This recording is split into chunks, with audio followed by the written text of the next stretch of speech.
We're here in Tiruvannamalai in India, and the first question is there a spirit world? Yes, yes, of course there's a spirit world. It's a world where many people dwell, many people live, and in that world there's something so special that the world is needed to come back into this world.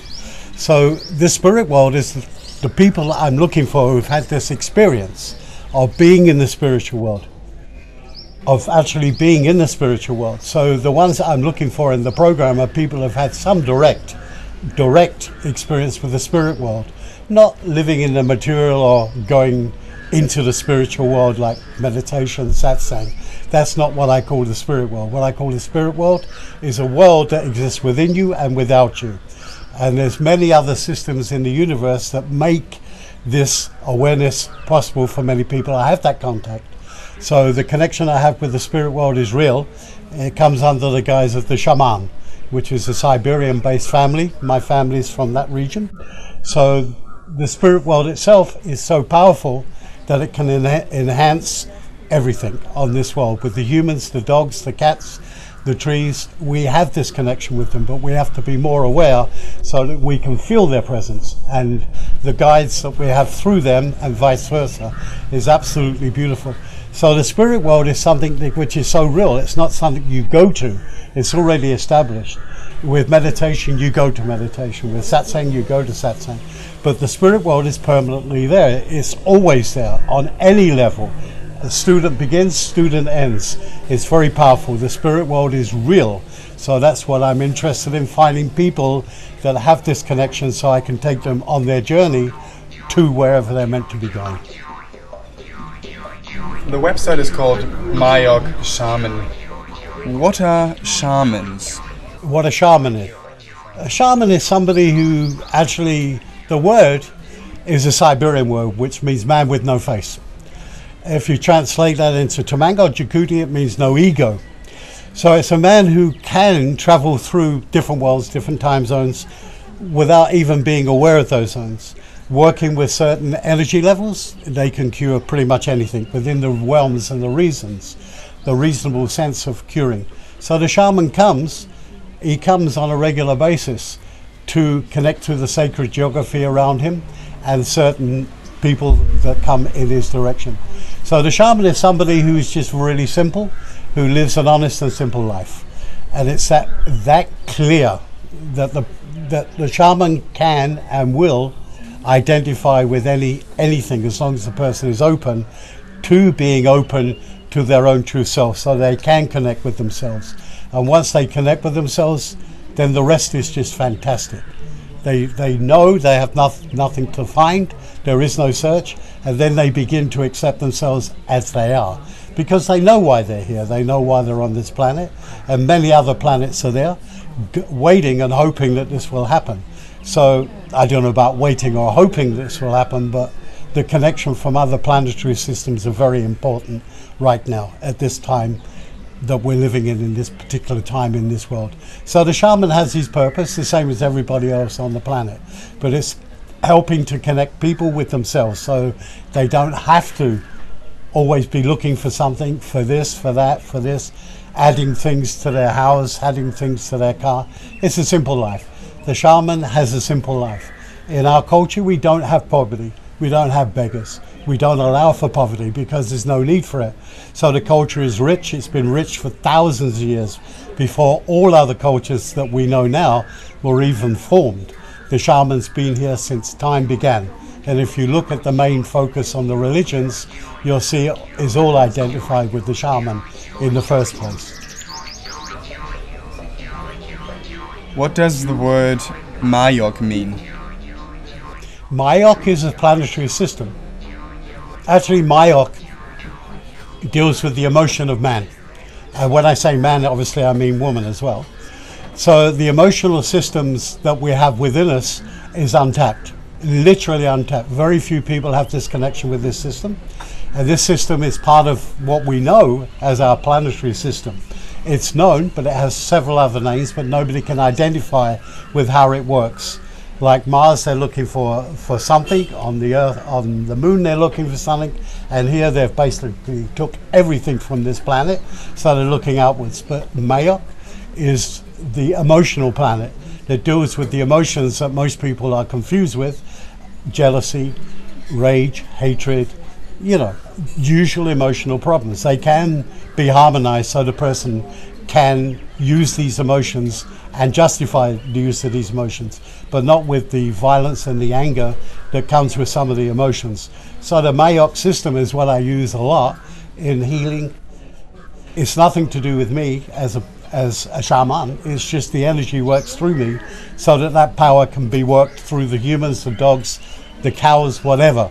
It's not just us. There's more to life than what we see. So the Mayok system is something that's it's coming now. Many people are feeling it, but they're not aware of it. And this is connecting them, without them knowing it, to the spirit world. Not the spiritual world, the spirit world. So Mayok has this connection very strongly. And this is, by the grace of my mother, is the power behind everything.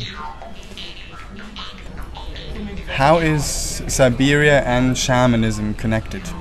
It started from the history of my mother. My mother is my teacher, my guru, always has been and always will be. It started many thousands of years ago. Nobody knows for sure because it's an oral system. The shaman system in Siberia is oral. So my mother passed it on the same as her mother passed it on. But as far as I know, maybe 2,000, 3,000 years, maybe 4,000 years ago, there was something happened in Siberia that forced people across to what we know now as Alaska. This used to be part of Siberia at the time. So in those days, you could literally walk across from Siberia to Alaska. You can still do it now, 3 or 4 weeks in the year when it freezes.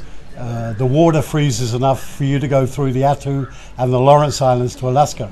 Then they went forward as far down as Africa, but many stayed in Canada, Alaska, and like this. So the shaman tradition is 13 different faces, 13 different races of shamanic order. The Siberians were, as far as my mother's contention, was it all started in Siberia. But many people think Peru. And it's true, Peru has some fantastic shaman, but it began in what we know now as Siberia. That had a different name many years ago. So Siberia is a name now that we identify it with. But the Jakoti people had their own land, and the Tamang people had their own land. And there's 8 shaman traditions from Siberia, 7 are floating around the rest of the world. So Siberia is very important. Not only is it the Holy Land, the most powerful place on the planet, and the sacred geography there is unbelievable. It's incredible. And now people are just beginning to realize, who have this connection with the spirit world, just how powerful Siberia is. And they're very powerful people, the shaman people there. What is Tiruvanamalai? Powerful, beautiful, gives you everything you've ever wanted. It ends dreams here. Dreams end here, searches end here, everything ends here. The mountain is historically powerful. Scriptures have been written about them, Puranas have been written about them, and I feel completely blessed to be in this sacred geography. It is life, and the reason I'm here is because the connection is so powerful from the heart, from the hara, from the mind. It's just one. It's oneness. This is a collective thing. Once you're here, the past captivates itself and finally dissolves, and you're left with yourself. It's very powerful. So working with the mountain, Animalai, this is a blessing. In Sanskrit, it's Arunachala. The local people call it Animalai, the red mountain. The red mountain is full of life. It is life. And the teachers that's come from this mountain is fantastic. I'm blessed to be here for the last 12 years, and I have no reason to be anywhere else right now. The people who come to visit me, come to see me, they come from all walks of life just to come here, and when they see the presence that they feel with this mountain, it's incredible. So the combination of the shaman And the mountain is phenomenal. It's a blessing to be here. Anybody who's here probably will never have to come back again, even if they don't understand anything. It's that powerful, and it just manifests so beautifully on the heart. Do shamans really travel to other worlds? It's a given. We don't know. We don't know for sure anything, because we don't identify with self. We don't identify with anything. We just are. And this is something that we have to understand, that when there's no time and space, then you are. Whatever you are the universe, you are the mountains. The key is what's inside, which is you. This is the key. There are multi-millions of different worlds inside you. This is something you should know, and this is something you should identify. And the key for me right now is the sacred geography. Not the culture so much, but the sacred geography of the mountain. So it's very, very powerful to just go inside and fill yourself. The planetary system is there. If one is wise enough to know from childhood which planet works with which planet works with that planet, not basic astrology, but the laws of these governing bodies, these heavenly bodies, this planetary system is phenomenal. So it's worth taking time out to learn about your environment, where you live, what you can see, what you can feel, the power of the water, the power of the sun, the power of everything, you know, the power of the earth, the power of the sky. It's phenomenal. We need to learn more about our own environment rather than construe a mad environment with plastic and things that we don't need. So basically the shaman tradition is very, very much connected with the world that you live in. It's ecologically free, and in our culture we don't allow for poverty. We don't allow for this ignorance, where people are so poor, where they just throw rubbish wherever they want, build nuclear plants wherever they want, etc., etc. Our world is something worth looking at, and the teachings of the shaman is beautiful.